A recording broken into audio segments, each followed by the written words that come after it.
Hello friends, जय माता दी। कैसे हैं आप सब। जेठ की तपती दोपहरी और उसका श्रृंगार, दुआओं में सुहाग की सलामती मांगती हर नार।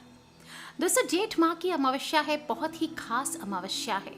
एक ओर शनिदेव जयंती मनाई जाएगी, वहीं दूसरी ओर करवा चौथ की तरह बहुत ही खास दिन है जिसका इंतजार साल भर स्त्रियां करती है। पति की लंबी आयु के लिए भी इस दिन व्रत रखा जाता है और इसे वट सावित्री के नाम से जानते हैं। वट सावित्री यानी एक आदर्श नारीत्व का प्रतीक। वट सावित्री में वट और सावित्री दोनों विशिष्ट माने गए हैं। वट यानी बरगद का वृक्ष। अमावस्या, पूर्णिमा, सप्तमी अलग अलग जगह मनाया जाने वाला अलग अलग दिनों पर यह व्रत सौभाग्य और संतान प्राप्ति में सहायक होता है। पुराणों में स्पष्ट बताया गया है कि वट में ब्रह्मा, विष्णु और महेश तीनों का ही वास होता है। कॉमन में हमारे देश में अमावस्या तिथि को ही मनाई जाएगी, जिसे 22 मई माना गया है तिथि। और इस वर्ष अमावस्या तिथि की शुरुआत 21 मई को हो जाएगी रात में 9:40 पर, और अमावस्या तिथि की पूर्ण होंगी 22 मई को रात को 11:10 तक। इसलिए 22 मई को ही मानी जाएगी वट सावित्री व्रत। इस दिन मुख्य रूप से महिलाओं के द्वारा बरगद के पेड़ की पूजा की जाती है, और लॉकडाउन के चलते वट वृक्ष तक महिलाओं का एक साथ जाना पॉसिबल नहीं हो पाएगा। ऐसे में आप अपने घरों में बरगद के पेड़ की टहनी ला करके उसकी पूजा कर सकते हैं। कहा जाता है कि वट वृक्ष के नीचे सावित्री ने अपने मृत पड़े पति सत्यवान को पुनः जीवित किया था, और वट के वृक्ष ने सावित्री के पति सत्यवान के मृत शरीर को अपनी जटाओं के घेरे में सुरक्षित रखा था, ताकि जंगली जानवर शरीर को नुकसान न पहुंचा सके। और इसी कारण इस व्रत का नाम वट सावित्री पड़ा है। सुहागन महिलाएं जेठ माह के कृष्ण पक्ष की त्रयोदशी से अमावस्या तक 3 दिनों के लिए उपवास करती है। कुछ महिलाएं सिर्फ अमावस्या तिथि के दिन ही व्रत रखती है, और इस दिन सुहागनों को व्रत रख करके वट वृक्ष को सींच कर उसकी पूजा करनी चाहिए, कथा सुननी चाहिए। दोस्तों, आपको बता दूं कि त्रयोदशी के दिन वट वृक्ष के पास पहुंचकर जो लोग भी 3 दिन का व्रत रखेंगे वो त्रयोदशी के दिन जाएं वट वृक्ष के पास और अपने अखंड सौभाग्य और पति की दीर्घ आयु और सुख समृद्धि के लिए संकल्प करें। और 3 दिन तक अगर उपवास करने की शक्ति ना हो तो सिर्फ अमावस्या के दिन आप पूजन करके प्रतिपदा को पारण कर लें। प्रातःकाल घर की सफाई करें अमावस्या तिथि को, और नित्य कर्म से निवृत्त होकर के स्नान करें। स्नान में थोड़े से काले तिल गंगा जल डाल लें। 16 श्रृंगार करें, दुल्हन की तरह खुद को सजाएं। एक दिन पहले ही मेहंदी आदि जो आप लगवाना चाहते हैं वो लगवा लीजिए, और सुबह पवित्र जल का पूरे घर में गंगा जल डाल के छिड़काव करें।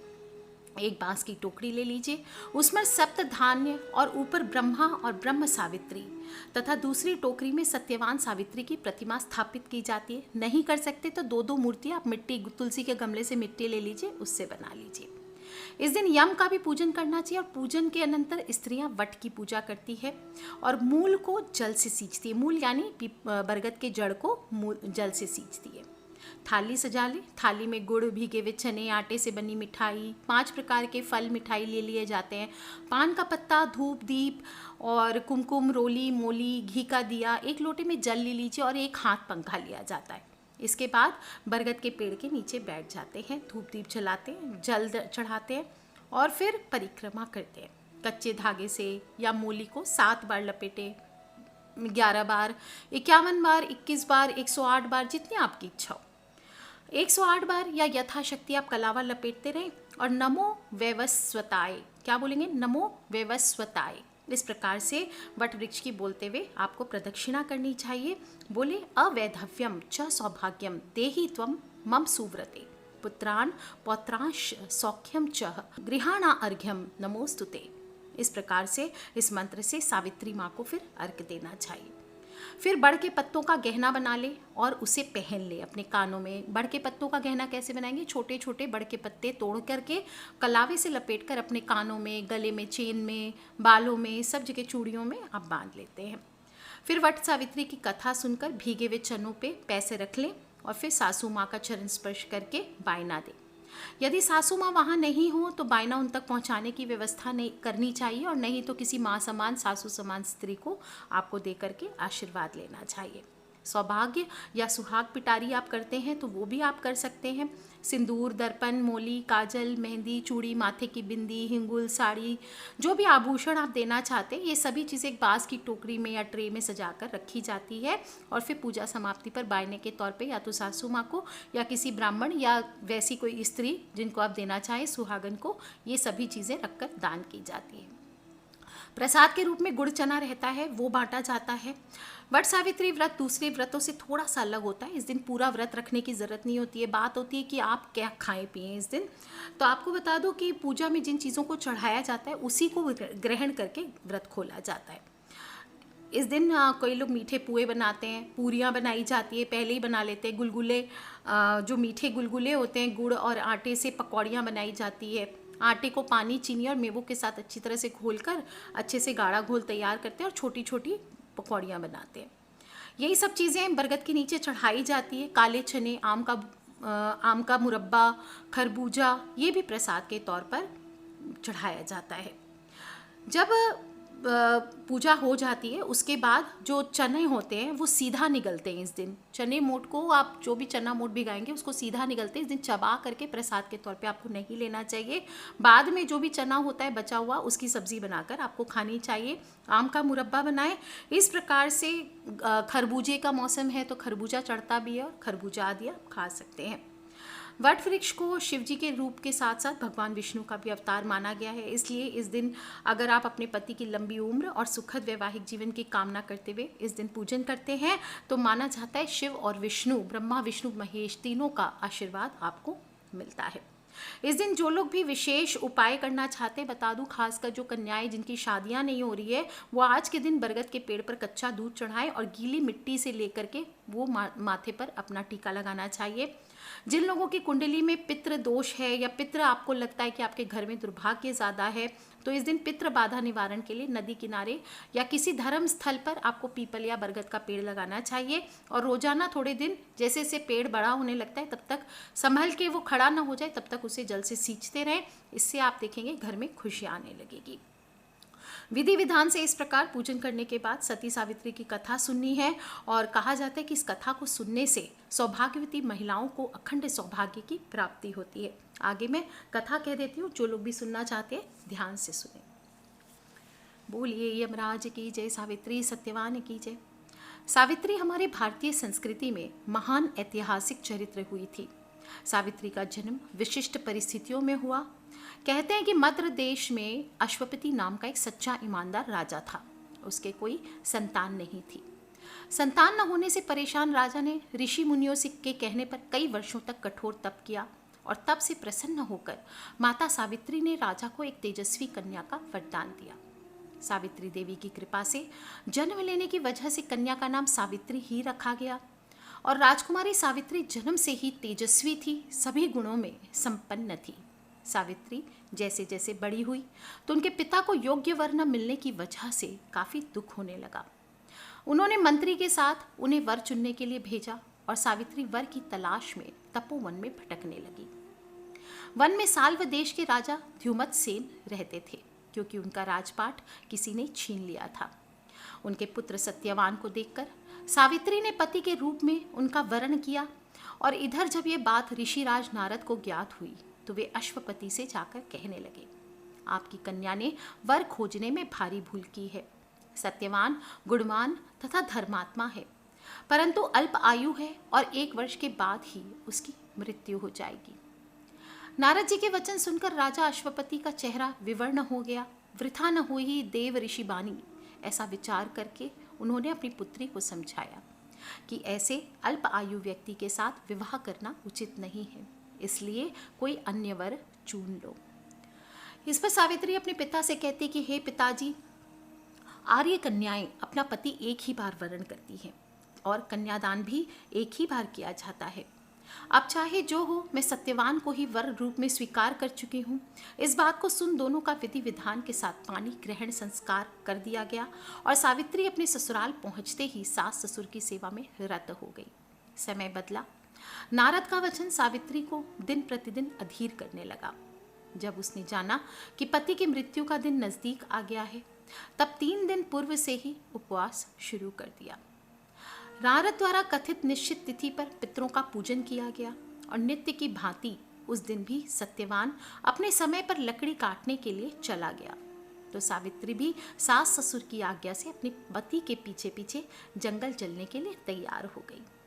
आगे आगे सत्यवान, पीछे पीछे सावित्री। सत्यवान वन में पहुंचकर लकड़ी काटने के लिए वृक्ष पर चढ़ गया। वृक्ष पर चढ़ते ही सत्यवान के सिर में असहनीय पीड़ा होने लगी। वह व्याकुल हो गया और वृक्ष से नीचे उतर गया।